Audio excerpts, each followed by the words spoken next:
ओम गुरुर्ब्रह्मा गुरुर्विष्णु गुरुर्देव महेश्वर गुरुर्साक्षात् परब्रह्म तस्मै श्री गुरुवे नमः। श्री सद्गुरु चरणकमलेभ्यो नमः। श्रावण मास की कामिका एकादशी का महात्म्य। श्रवण करने से सुख शांति समृद्धि धन ऐश्वर्य आदि वृद्धि होती है, मनोवांछित फल प्राप्त होता है। इस महात्मा का श्रवण। युधिष्ठिर ने पूछा, गोविंद वासुदेव आपको नमस्कार है। श्रावण के कृष्ण पक्ष में कौन सी एकादशी होती है, उसका वर्णन कीजिए। भगवान श्री कृष्ण बोले, राजन सुनो, मैं तुम्हें एक पापनाशक उपाख्यान सुनाता हूँ, जिसे पूर्व काल में ब्रह्मा जी ने नारद जी के पूछने पर कहा था। नारद जी ने प्रश्न किया था, भगवान कमलासन, मैं आपसे यह सुनना चाहता हूँ कि श्रावण के कृष्ण पक्ष में जो एकादशी होती है उसका क्या नाम है, उसके कौन से देवता हैं तथा उससे कौन सा पुण्य होता है। प्रभु यह सब बताइए। ब्रह्मा जी ने कहा, नारद सुनो, मैं संपूर्ण लोगों के हित की कामना, हित की इच्छा से तुम्हारे प्रश्न का उत्तर दे रहा हूँ। श्रावण मास में जो कृष्ण पक्ष की एकादशी होती है उसका नाम कामिका है। उसके स्मरण मात्र से वाजपेयी यज्ञ का फल मिलता है। उस दिन सिरधर, हरि, विष्णु, माधव और मधुसूदन आदि नामों से भगवान का पूजन करना चाहिए। भगवान श्री कृष्ण के पूजन से जो फल मिलता है वह गंगा, काशी, नैमिषारण्य तथा पुष्कर क्षेत्र में भी सुलभ नहीं है। सिंह राशि के बृहस्पति होने पर तथा व्यतिपात और दंड योग में गोदावरी स्नान से जिस फल की प्राप्ति होती है वही फल भगवान श्री कृष्ण के पूजन से भी मिलता है। जो समुद्र और वन सहित समूची पृथ्वी का दान करता है तथा जो कामिका एकादशी व्रत करता है वे दोनों समान फल के भागी माने गए हैं। जो ब्याई हुई गाय को अन्य सामग्रियों सहित दान करता है उस मनुष्य को जिस फल की प्राप्ति होती है वही कामिका का व्रत करने वाले को मिलता है। जो नरश्रेष्ठ, जो मनुष्य श्रावण मास में भगवान श्रीधर का पूजन करता है उसके द्वारा गंधर्वों और नागों सहित संपूर्ण देवताओं की पूजा हो जाती है। अतः पाप भीरु मनुष्यों को यथाशक्ति पूरा प्रयत्न करके कामिका के दिन श्री हरि का पूजन करना चाहिए। जो पाप रूपी पंख से भरे हुए संसार समुद्र में डूब रहे हैं उनका उद्धार करने के लिए कामिका का व्रत सबसे उत्तम है। आध्यात्मिक विद्यापरायण पुरुषों को जिस फल की प्राप्ति होती है उससे बहुत अधिक फल कामिका व्रत का सेवन करने वालों को मिलता है। कामिका का व्रत करने वाला मनुष्य रात्रि में जागरण करके न तो कभी भयंकर यमराज का दर्शन करता है और न कभी दुर्गति में ही पड़ता है।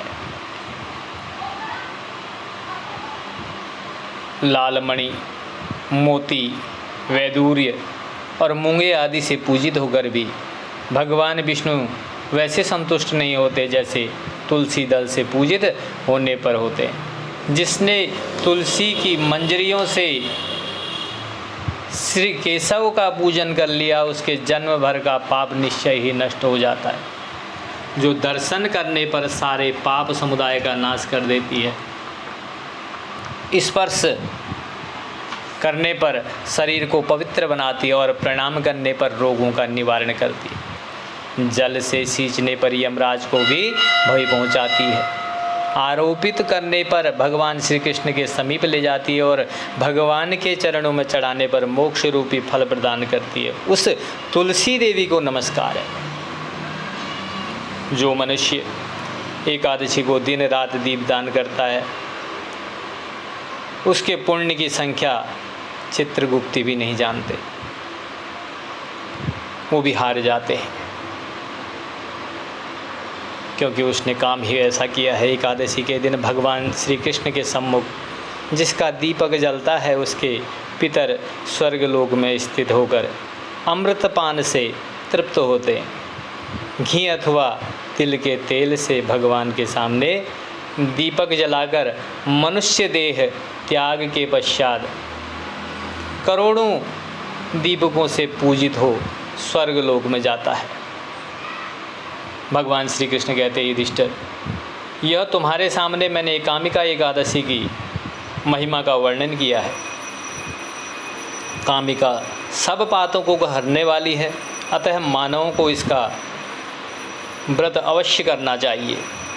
यह स्वर्गलोक तथा महान पुण्य फल प्रदान करने वाली है। जो मनुष्य श्रद्धा के साथ इसका महात्म्य श्रवण करता है, वह सब पापों से मुक्त हो श्री विष्णु लोक में जाता है। युधिष्ठिर ने पूछा, मधुसूदन, श्रावण के शुक्ल पक्ष में किस नाम की एकादशी होती? कृपया मेरे सामने उसका वर्णन कीजिए। भगवान श्री कृष्ण बोले, राजन, प्राचीन काल की बात है। द्वापर युग के प्रारंभ का समय था। माहिष्मतीपुर में राजा महिजित अपने राज्य का पालन करते थे, किंतु उन्हें कोई पुत्र नहीं था, इसलिए वह राज्य उन्हें सुखदायक नहीं प्रतीत होता था। किसी चीज़ की कमी है तो वह सुख कहाँ से दे। अपनी अवस्था अधिक देख राजा को बड़ी चिंता हुई। उन्होंने प्रजावर्ग में बैठकर इस प्रकार कहा, प्रजाजनों, इस जन्म में मुझसे कोई पातक नहीं हुआ। मैंने अपने खजाने में अन्याय से कमाया हुआ धन नहीं जमा किया है। ब्राह्मणों और देवताओं का धन भी मैंने कभी नहीं लिया है। प्रजा का पुत्रवत पालन किया, धर्म से पृथ्वी पर अधिकार जमाया तथा दुष्टों को वे बंधु और पुत्रों के समान ही क्यों न रहे हों दंड दिया है। शिष्ट पुरुषों का सदा सम्मान किया और किसी को द्वेष का पात्र नहीं समझा। फिर क्या कारण है जो मेरे घर में आज तक पुत्र उत्पन्न नहीं हुआ? आप लोग इसका विचार करें। राजा के वचन सुनकर प्रजा और पुरोहितों के साथ ब्राह्मणों ने उनके हित का विचार करके गहन वन में प्रवेश किया। राजा का कल्याण चाहने वाले वे सभी लोग इधर उधर घूमकर ऋषि सेवित आश्रमों की तलाश करने लगे। इतने ही में उन्हें मुनिश्रेष्ठ लोमस का दर्शन हुआ। लोमस जी धर्म के तत्वज्ञ, संपूर्ण शास्त्रों के विशिष्ट विद्वान, दीर्घायु और महात्मा हैं। उनका शरीर लोमस से भरा हुआ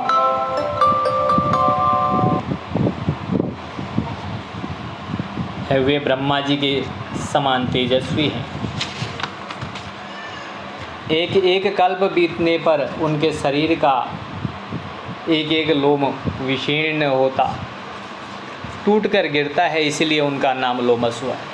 वे महामुनि तीनों कालों की बातें जानते हैं। उन्हें देखकर सब लोगों को बड़ा हर्ष हुआ। उन्हें निकट आया देख लोमस जी ने पूछा, तुम सब लोग किस लिए यहाँ आए हो? अपने आगमन का स्मरण कराओ, आगमन का कारण बताओ। तुम लोगों के लिए जो हितकर कार्य होगा उसे मैं अवश्य करूँगा। प्रजाओं ने कहा, ब्राह्मण, इस समय महिजित नाम वाले जो राजा हैं उन्हें कोई पुत्र नहीं है। हम लोग उन्हीं की प्रजा है, जिनका उन्होंने पुत्र की भांति पालन किया है। उन्हें पुत्रहीन देख उनके दुख से दुखित हो हम तपस्या करने का दृढ़ निश्चय करके यहाँ आए हैं। द्विजोत्तम, राजा के भाग्य से इस समय हमें आपका दर्शन मिल गया है। महापुरुषों के दर्शन से ही मनुष्यों के सब कार्य सिद्ध हो जाते हैं। हे मुने, अब हमें उस उपाय का उपदेश कीजिए जिससे राजा को पुत्र की प्राप्ति हो।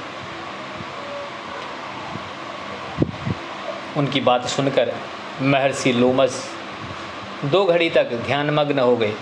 तत्पश्चात राजा के प्राचीन जन्म का वृतांत जार कर उन्होंने कहा, प्रजावरण सुनो, राजा महिजित पूर्व जन्म में मनुष्य को चूसने वाला धनहीन वैश्य था। वह वैश्य गांव-गांव घूमकर व्यापार किया करता था। एक दिन जेठ के शुक्ल पक्ष में 10वीं तिथि को जब दोपहर का सूर्य तप रहा था, वह गांव की सीमा में एक जलाशय पर पहुंचा। पानी से भरी हुई बावली देखकर वैश्य ने कहा, वहाँ जल पीने का विचार किया। इतने में ही वहाँ बछड़े के साथ एक गौ भी आ पहुँची।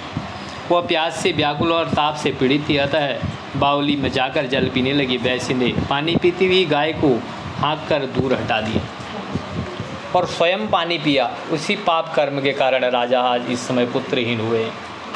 किसी जन्म के पुण्य से इन्हें अकंटक राज्य की प्राप्ति हुई है।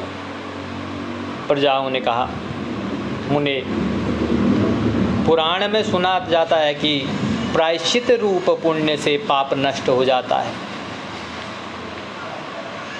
अतः पुण्य का उपदेश कीजिए जिससे उस पाप का नाश हो जाए। लोमश जी बोले, प्रजाजनों, श्रावण मास के शुक्ल पक्ष में जो एकादशी होती है वह पुत्रदा के नाम से विख्यात है। वह मनोवांछित फल प्रदान करने वाली है। तुम लोग उसी का व्रत करो।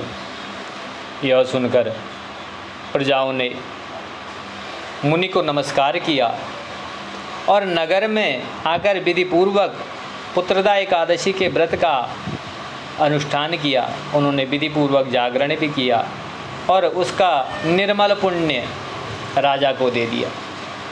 तत्पश्चात रानी ने गर्भ धारण किया और प्रसव का समय आने पर बलवान पुत्र को जन्म दिया। इसका महात्म्य सुनकर मनुष्य पाप से मुक्त हो जाता है तथा इस लोक में, यह लोक में सुख पाकर परलोक में स्वर्गीय गति को प्राप्त होता है।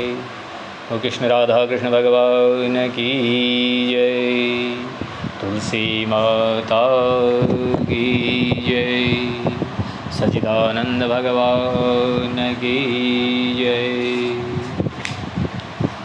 भजमन नारायण नारायण नारायण, हरि ओम नारायण नारायण